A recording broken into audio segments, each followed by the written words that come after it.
So, based on your experiences, James, the conception of what success is differs from a lot of people, but you've had a very varied career and traveled to many places. From your perspective, what do you think the biggest misconception around defining success is? Well, to be honest, from my own viewpoint, success growing up was having, a lot of stuff, things. And I remember, sitting in front of the TV, all the TV shows and everything. There seemed to be so many of them come from the States when I was a kid in the 1970s. And, you'd see the big cars, there was Kojak, the TV show, and all this sort of stuff. And there was stuff from California. And it was all this glamorous lifestyle type situation, showing the big house, the car, the money.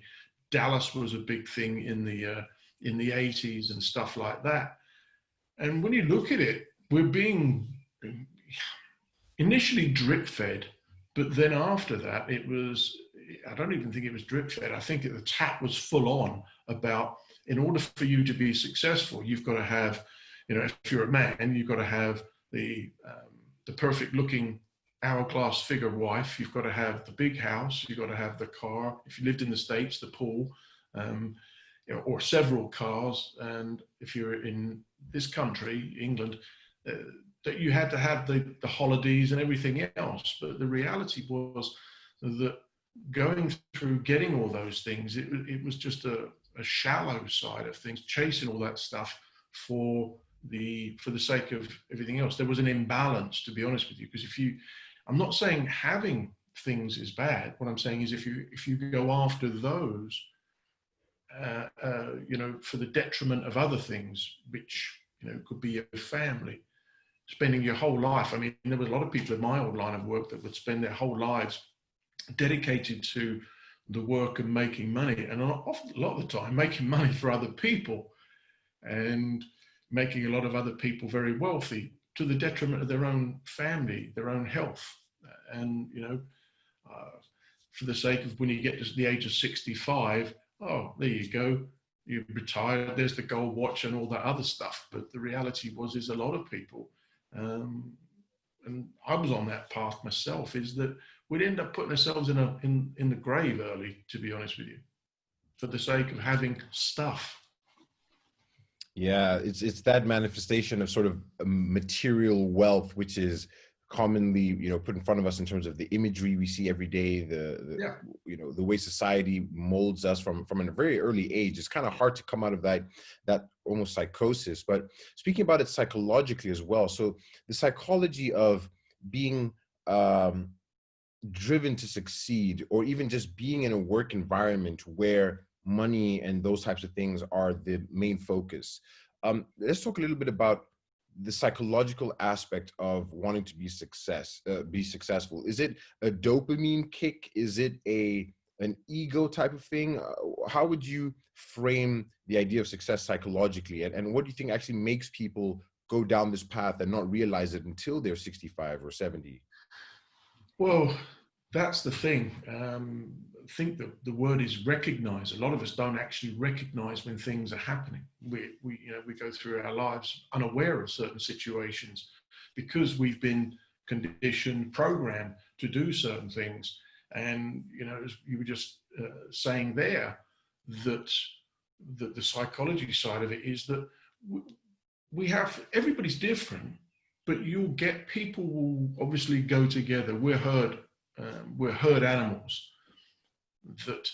Which is why you get people go into certain groups on social media these days, Facebook and these other things, is because they want to be accepted. And so you'll get people going into certain lines of work, because they like the idea of it. They don't always believe in it, but they like the idea of it. For example, you'll go into a line of work that could be banking, finance involved, and mine, which was involved in finance and oil, that there was this wish to make money. That was all. You weren't going there to, make best friends with everybody and that sort of stuff. You made friends as you went along, but the idea was I'm going into a business to make money, serious amounts of money. And so when you've got that in mind, everything else takes second place, as it were. The be all and end all was, hang on a second, you're deemed a success by the amount of money you have made for the company and then individually, if you see what I mean. And that's the environment, because our environment will have a huge bearing on how we come out of the situation and what we actually do. You know, if you're in an environment that's going to force you to do certain things, well, you're either going to do those things or you're going to get out.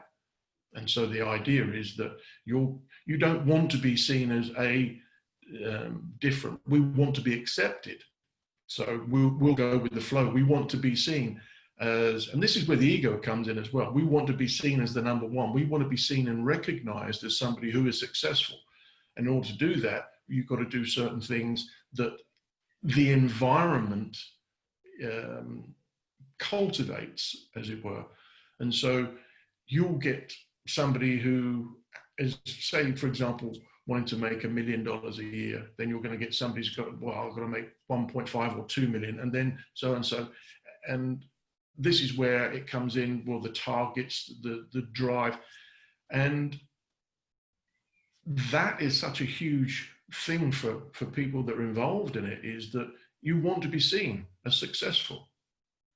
And it's very difficult, because once you've actually been, it is like a drug, once you've actually got into that environment. And I speak now on stages and stuff, but I could see how that, you know, people in the rock star type environment get sucked in. That energy when they go on stage and that people shouting and screaming, is that they get a rush, the adrenaline and everything else. And it's a similar situation, is that when you're in an environment like I was, where you're negotiating things and there's a lot at stake, you know, with oil companies and a lot of finance involved, that you get a rush out of the situation because you want to put something together, the deal. And it does become addictive, as it were. Yeah, you're not always purely thinking about the money at that particular time, but yes, you do at some point, because that's the nature of what you're involved in, and so it starts taking over, and you do become addicted to that after a while. Yeah, and again, if you don't recognize it, and that's the big problem. If you don't realize where it starts taking over. And at certain times it started to do that. Yeah, those are very interesting points. You mentioned something which is, I think, pretty key and pivotal about negotiation. It seems like you have to almost have this negotiation with yourself in terms of, what am I willing to give up? What do I value? What do I not? And then there's also negotiation with the external world as well. You know, when I interact with people, what do I want from the world in terms of success, money, all those types of things? What am I willing to give? That whole, I say, trade-off discussion that you have to have, right? What am I willing to give and what am I willing to receive? And then based on your environment, you have to make that decision. Am I willing to stay here or am I willing to leave? You know, we're always negotiating constantly and making those trade-off types of decisions. In your experience, first of all, what are some of the negotiation sort of frameworks or toolkits that you have used both personally and professionally to get to this point? It could be anything from negotiating a salary from a professional perspective, or when it comes to personal, it could be you negotiating with yourself on what you're willing to take and what you're not willing to take. How did you go about that discussion? Great question. And the thing is that I wasn't in a position many years ago as a young man in my 20s. I was instrumental in setting up a company when I was 22. And, you know, there were an awful lot of pressures and responsibilities put on you. And you make decisions that are based on your present circumstances. You're not thinking about things, the wisdom you have when you're 35 or 40 or 50 or 60 years of age. And that's the thing, is that having the wisdom now, I can see where I didn't recognize things, and I didn't go into certain negotiations you were mentioning there about when you're negotiating your salaries and things like that, was that you've got to know your own value. But this is where it's a very, very difficult time looking back, because the ego can take over. You know, we get inflated versions of ourselves and inflated egos because of how good our year has been. So we get bonuses, or you get salaries according to that. And so you can get inflated ego, inflated vision of yourself and stuff like that, which isn't healthy. Rather than looking at the situation and thinking, okay, hang on a second, what is my true value and what are my values? Because at the end of the day, I remember being sucked into the vortex of this whole situation, that I thought I was doing things with the right values in mind, but looking back now, with, as I say, things were not really in sync. I was spending so much time, you know, working and traveling. I was spending more time at work than I was with my own family. And, you know, on certain days we were 18, 20-hour days and things like that, in the pretense, that we're going to be making more money and it's going to be able to do more for the family, which in real terms, I was negotiating things on a basis of a false pretense, if that makes sense. So if I looked at things now, I'd be in a far better position to actually say, well, no, so what are my values? What is my value? And what am I looking to get out of it? Because then when you know those things, you're in a far better position to negotiate with what you actually want out of a situation. But also the idea is that you want to be able to negotiate something always on a win-win basis. You know, unless you're a hostage negotiator, then you only just want to win for yourself and the hostages, of course. But I'm just talking about in reality. So many people go into negotiations and all they want to do is, yes, I've got so much more out of this, rather than thinking, hang on a second, down the line, wherein that if you push it too far, then it can backfire on you. You know, if you're not seen as somebody that is part of a team, part of a unit, then it's very easy for you to get edged out because you only ever thought of yourself, if that makes sense. Yeah, no, that makes sense. You touched on something that I think was pretty interesting, which was traveling. You've had the opportunity to travel quite a bit in your career, Yeah. And I've had the opportunity to do so as well.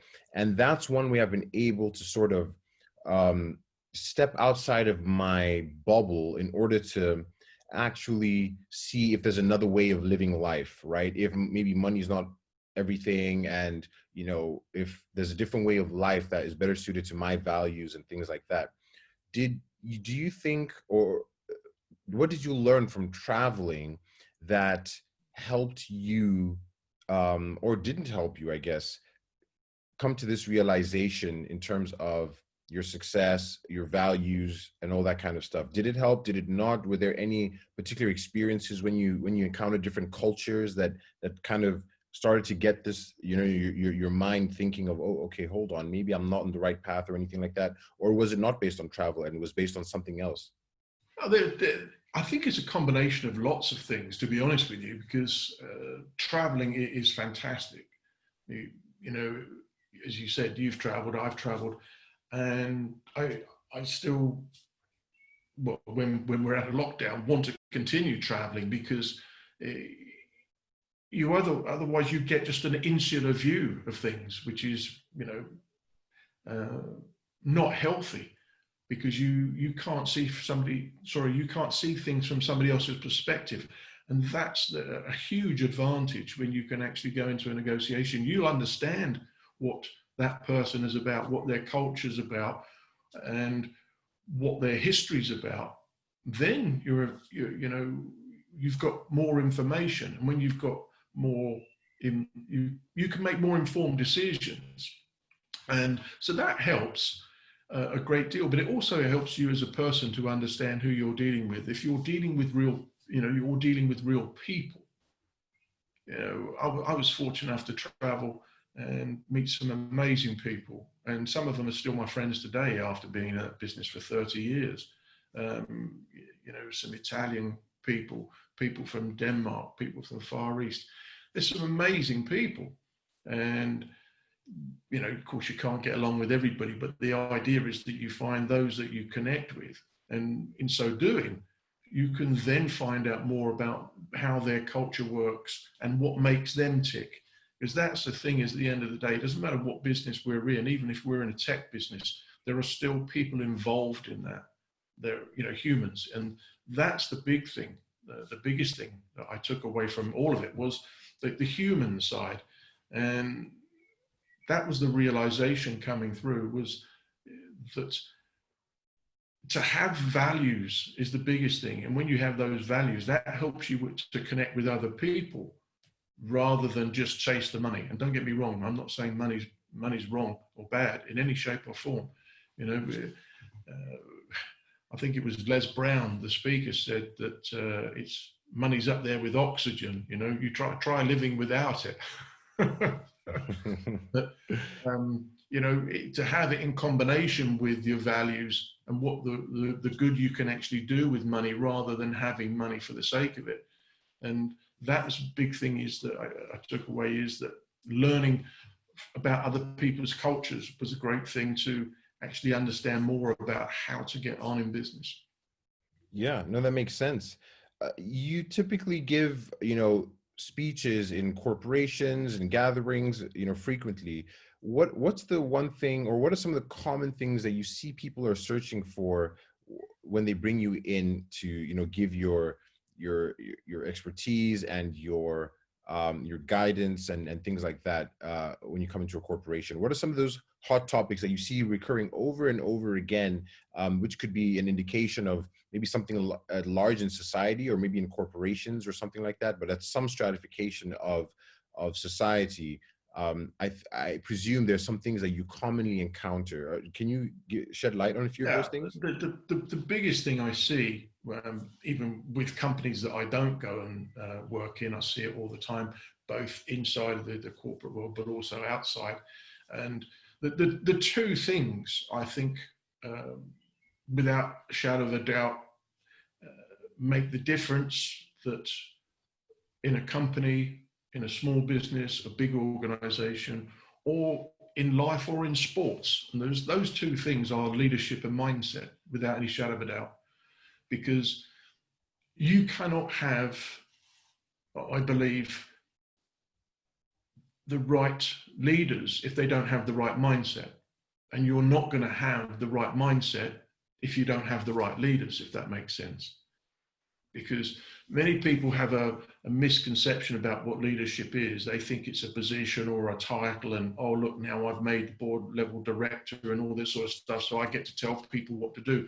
That's not leadership in any shape or form. Leadership is influence. It's how you influence people. And obviously you want to influence them in a positive way. And that's, from my own experiences in the corporate world, but also when I see other companies, that the idea is to have real leaders which are influencing and developing other leaders, because they're not insecure, they're not scared about their position, about developing people within inside the organization to have the right mindsets, the right values, and that care about each other. And when you have that, you get leaders that are secure. And the big challenge I see a lot of the time is insecurity, because they don't have the right mindset. They're insecure that somebody's going to take their position, and they come from this position that, oh my God, if I don't trample all over people and get to this position where the ego comes in, I'm not going to be perceived as a real leader. And to be honest with you, I don't think we've been misled with that over the years. And that, I think, is the biggest situation inside companies that really need changing, is developing the real leaders who are going to value other people, develop them so that you're bringing on more people, but also developing the right mindsets, the mindsets to be successful in a way that, you know, helps develop other people rather than just being successful, i.e. for the shareholders. And I know a lot of people will turn around and say, oh, well, yeah, that's crazy. That's a crazy idea for business. Well, if my honest belief is if you're just in business purely for money, then you're doing it wrong. I think it's about how you make your money. And, you know, Zig Ziglar said years ago, I never actually saw him live, but yeah, he's got a great saying, which is that, you know, if you help enough other people get what they want, you'll get what you want. And I think that's very true. Yeah, yeah, no, that's a great saying.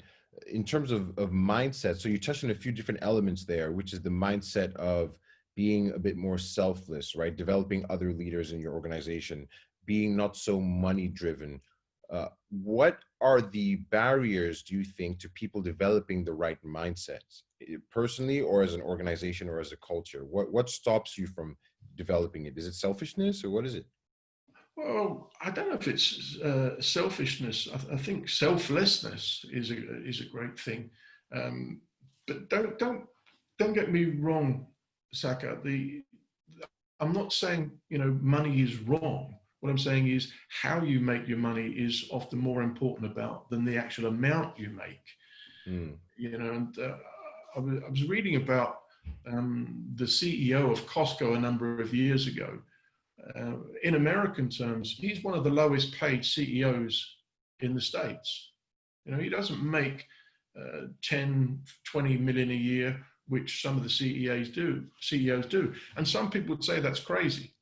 But the thing is, he said, with my overall package, you know, the shares and the where he lives and everything else and the money he makes, he says, I live a very, very good life. But by me taking less money, I'm able to share that amongst our workers. So we don't have the high turnover of staff that some organizations do. And we pay higher than almost any other company out there by about 40%, I think it was. Plus they give medical and all these other things. That's what we're talking about. It's more about, you know, that's developing people that want to be in an organization. And guess what? Costco is a very successful company in that respect. Their shareholders are happy, the people are happy, and everything else. And in the UK, we've got a similar company that works on a similar basis, which is, you know, the John Lewis Partnership, which has the stores and also Waitrose. The people there love working there. They don't have a very big turnover of staff for exactly the same sort of reason. So it's developing other people inside the organization and thinking about them, not just purely, it's all just about money. Money is the byproduct of providing service and looking after other people.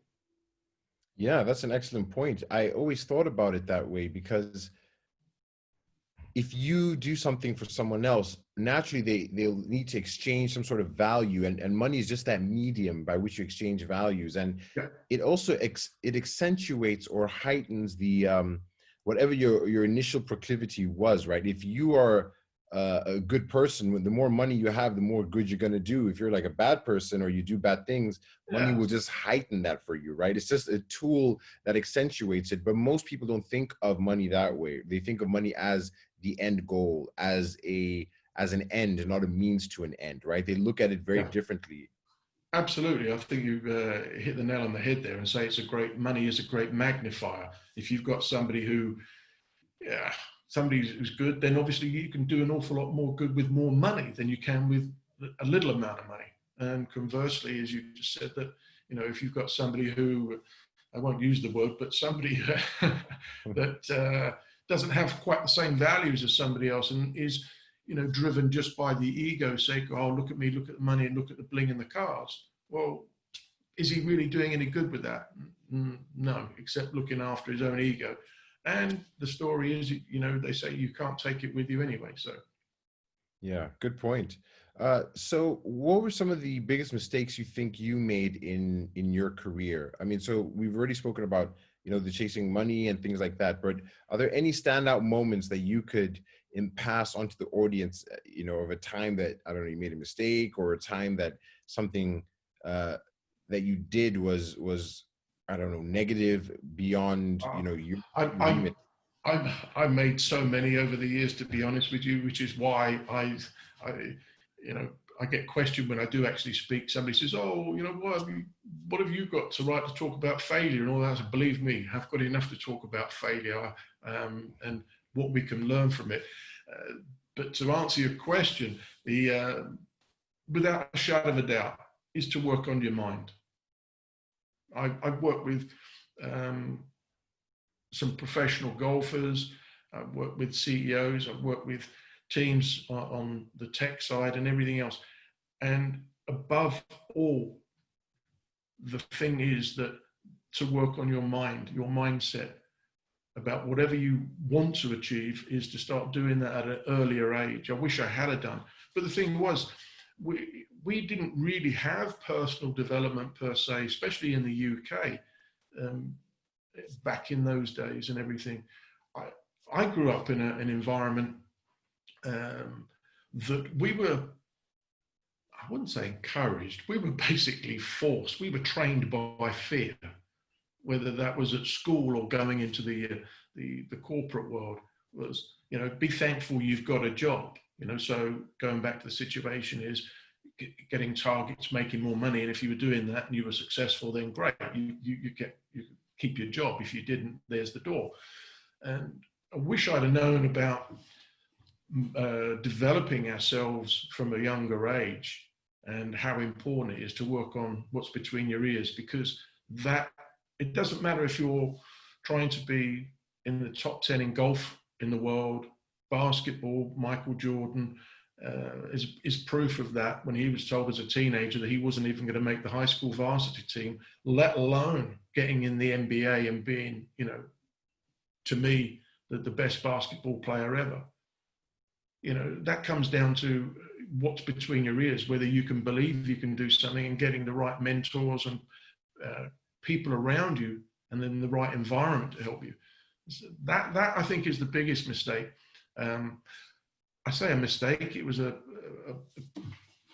probably the biggest mistake, on the basis that I got involved with some people in the business world that didn't have the values that I thought that we were going after, and because we weren't families. But the realization was that, as I said earlier about the environment is so important, that I made some decisions based on the environment I was around, and I couldn't recognize, is that word again, I couldn't recognize when I was making wrong decisions, and the decisions that weren't going to move me forward, and that was pretty costly. So I'd say working on your mindset and getting around people that have got similar values, that is probably the greatest thing of all.